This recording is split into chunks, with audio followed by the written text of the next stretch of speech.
and the director of the Austin After Dark Film Festival. We've got our final event of the year coming up on November the 7th, Austin After Dark Film Festival Fall 2022, where we're going to showcase all kinds of films that have mature content, or at least intended for a mature audience. Please don't bring the kids. We got everything from horror films to dark science fiction to dark animation to dark comedy, music videos, stop motion, series episodes, all kinds of things that you're going to enjoy. Every piece of content is 30 minutes or less. And we're going to be screening at Austin Film Society Cinema. You can get the ticket information in the description of this video. And we are joined today by Chiara and Amadeus, and their film has an award nomination and is screening at Austin After Dark Film Festival, Vivian. So hi, how are you? Hey, thanks for having us. How are you doing this morning? Oh man, doing great. Hi. Doing great. Excited to screen your film. Congrats, Chiara, on your nomination for the Best Acting Performance Award. That's huge. Thank you so much. Thank you. Thank you so much. I wasn't expecting it. It is a huge honor. I'm super excited. Thank you. You are very welcome. And we are proud to screen such an excellent film. And it's from Austin, too, which is even better. So we appreciate that. Will one of you please give me the synopsis of the film? Yeah, Vivian is a story that follows a young woman who's trying to keep her past traumas from manifesting into physical fears throughout her life. So we'll be kind of flashing through at pivotal points in her life from when she was younger all the way to when she's an adult. And these fears kind of manifesting into different things around her that trigger her to a point in her life that she might not want to revisit. All right, interesting. So this is like a dark drama, suspenseful, just really good cinematography and production. We enjoyed it. But before we talk about the production, let's talk about the creative reasons why you wrote and directed this film. Like, what is it? Were you pulling on an experience, or did you have an idea nagging at you? Like, why Vivian? So it all kind of started with being in isolation, in quarantine, and during the height of the pandemic, when we were all kind of locked in our houses. It was maybe 8 months into it, so around September, we kind of were getting antsy, and we had worked together before, and I was talking about how I just really want to get back into producing or getting something done, just to see how we could manage a short film set during the pandemic. So we'd have to account for all the extra expenses and crew that would go into making a safe set for that, a clean and safe set. Seeing everybody else kind of inkling back into production at small places. And so I kind of wanted to just get a story out. And then there was another film festival here locally that was doing a film race for like 30 days. It was a film challenge, and it was 5 guidelines. They wanted a special effect, a line of dialogue, and it had to be in the genre of the horror uncanny. And so I was like, oh, I have a bunch of ideas for movies that taken from that. And I had an idea, because if it was a horror film, I wasn't sure if I wanted to create something that I thought scared somebody, and rather than kind of go with something that is already kind of terrifying. So going from that, started writing this story, and the more and more I wrote about it and did the research, I kind of felt like we had 30 days to do it, and to write, produce, edit, and then turn it in for this festival. And because the nature of the content is so sensitive, I kind of felt like I was like, if we rush to do this, I don't think it's going to really be. I want to be a little bit more respectful to the content that the story and the content that we are portraying in this story.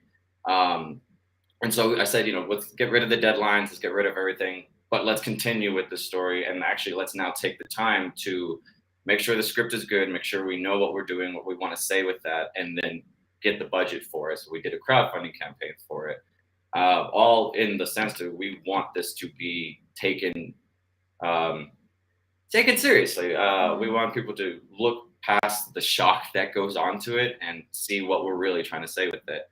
And yeah, that's kind of all it started. It started just being alone in the house. All right. And Chiara, what was your inspiration when you know, this role? I mean, you had to pull on some kind of energy or character or something. What was going through your head when you were doing this? Oh man. Well, first when Amadeus reached out to me about this role and I read the script and I was like, wow, this is incredibly challenging emotionally and mentally. And I'll be honest, I didn't feel like I could do it. I was like trying to think of all the reasons to tell him that I wasn't the right person for it. And then I was like, you know what? This is like such a dream for an actor because these are the meaty roles that you really want to be able to work on. So for me, it was, I decided to take it on because it was a huge challenge emotionally and mentally. And the script was so visceral that I feel like I didn't have to do a lot of outside work or research. It was all just kind of in the script. And if you just like sit with the story and what this woman is going through, it just kind of like starts to be in your body and it's just there. It was so much fun. Yeah, it was a wonderful challenge. Wow. Wow. Well, Yeah. production wise, I feel like every film and every production is a little bit of film school. What did you learn from this? We can start with you, Chiara. Okay. Yeah, wow, I think for me, the biggest lesson was really allowing myself to be vulnerable on set. Like I said, this was very challenging emotionally, and this role requires a lot of vulnerability. You really have to go deep into yourself and go to dark places. And so you really have to allow yourself to be vulnerable on set. And I think one of the biggest lessons for me was learning to speak up. I think a lot of times actors feel like they have to come on set and just, you know, okay, it's your turn. You go here, you do your lines, you do your thing, and that's it. But when you have such a emotionally vulnerable role, you need time and you have to learn that it's okay to ask for that sometimes. So if there were ever any moments where I needed like a couple minutes to get in my head or, you know, to really settle in, I could ask for that and it would be okay. That was a big lesson for me, to be able to speak up as an actor and obviously like not overstep anybody, do it respectfully, but it can be challenging as an actor to learn to do that. Okay. And what about you, Amadeus? I think a little bit on the same bit, but on the other end of that, one of the things going into this film was I wanted, well, casting Chiara herself. We had worked on a project back in 2018, and since then we've become great friends and collaborators. And so going with the story, again, with the whole, I want to do this right, I kind of didn't want to go through a whole casting process and try to find a new Vivian, because then I would have to create this, not necessarily a friendship, but a trust. There has to be a trust between she and I, for me to be able to ask her to do some of the more vulnerable things in this film.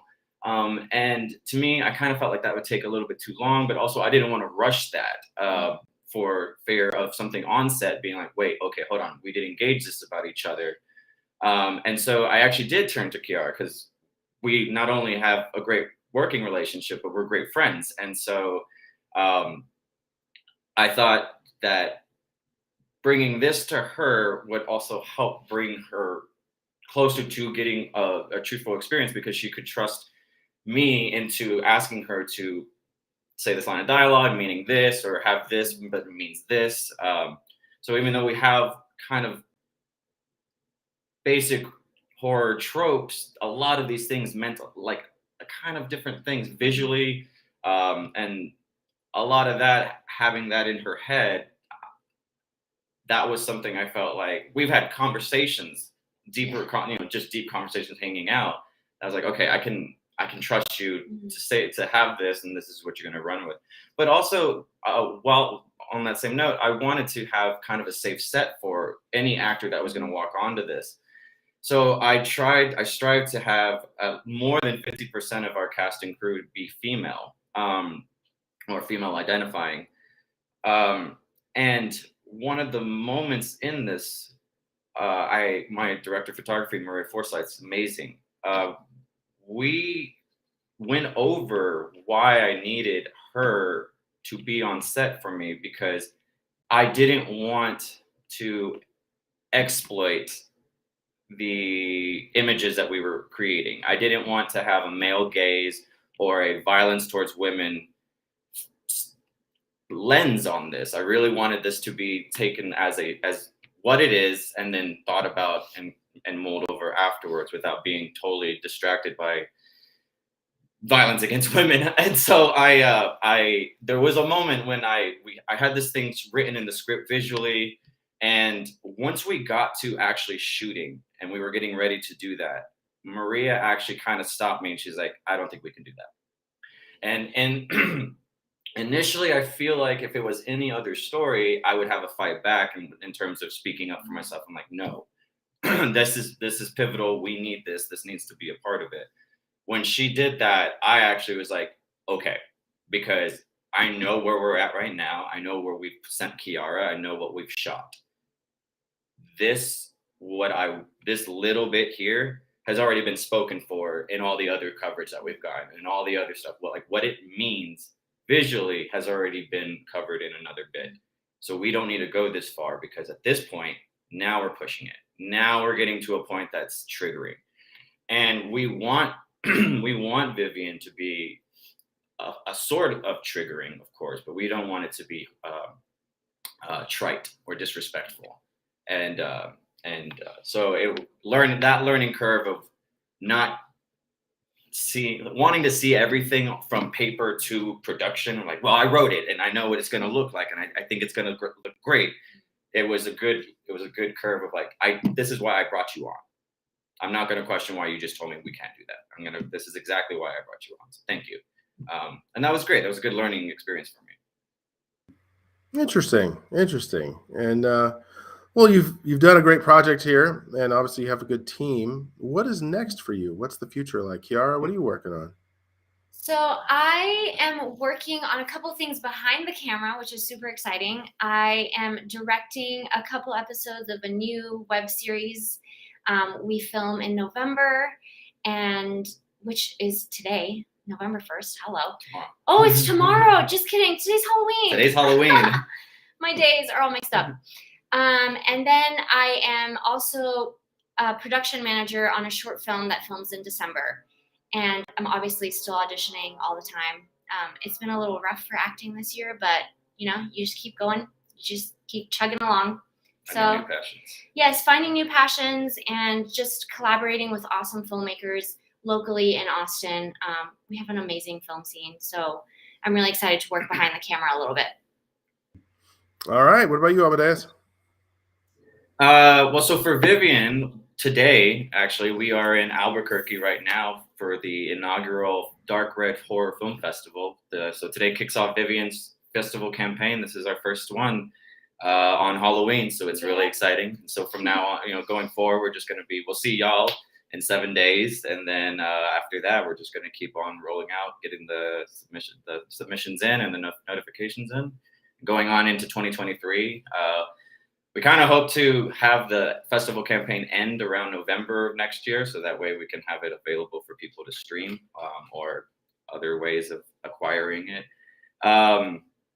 But outside of Vivian, we also have a developing concept for Vivian's feature film idea, so that way we could package Vivian once it's done with its festival life into a pitch deck that we can use to sell for a feature film as our sizzle. But I'm juggling projects. I have the development stage of Vivian's feature film idea. I have a screenplay that I've just finished that I'm sending off to film festivals for revisions, for notes, for laurels. Another screenplay that we're actually also trying to package up, make a pitch deck for, so we can also start finding financing for that. And in the meantime, honestly, all these feature films, I'm kind of also thinking, okay, so what's the most powerful scene in this? What can we turn into a standalone short film that we can then again just do the whole process over? It's like, all right, festival's done. Let's put it into a deck. Let's try to get some money for a feature for this film. So it's a lot of projects, kind of like just waiting to see if it's their time. And while we're doing that, we're writing along Vivian. Yeah. All right, exciting stuff. And what's the best way? You got a lot of future projects, obviously. What's the best way to get in touch with you? So we're very active on Instagram. So our Instagram for all of these projects is New Revolutions ATX. That's on Instagram, and then we also are New Revolution Studios on Facebook, and we also have our own personal handles. Chiara McCarty on Instagram and Facebook. And Amadeus Gonzalez _ NRS Instagram. You can find me on Instagram and Facebook and Twitter and all of the things. Type nice. in Amadeus. We have some links in the description if people want to find you. It's been great sitting down talking with you. Thanks again. Outstanding work on the award nomination, and we appreciate you, and your film makes us look good. So thank you very much. Thank you. Thank you. And thank you to the judges in Austin. Thank y'all so much. Thank you so much to the judges. Thank you. Appreciate the kind words. Have a good one. Thank you. You too. Bye. Good talking to you. Bye.